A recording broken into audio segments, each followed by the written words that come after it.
Stop worrying about seasonal infections. Here's how to naturally protect your child. Natural remedies can work wonders. Try honey and tulsi tea for a soothing throat and germ-fighting power.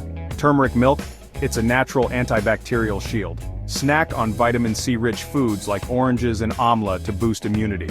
Don't forget probiotics. Yogurt and fermented foods are great for gut health. Keep those nasty infections away with frequent hand washing. Steam with eucalyptus oil to clear congestion. Make sure your child stays hydrated with warm water. And yes, a bit of outdoor play in the sunlight helps too. Got a cough or cold? Ginger and honey syrup can soothe the throat. A mustard oil massage reduces cough and improves circulation. Herbal steam inhalation clears nasal blockages. Light soups and rice water are easy to digest and nourishing.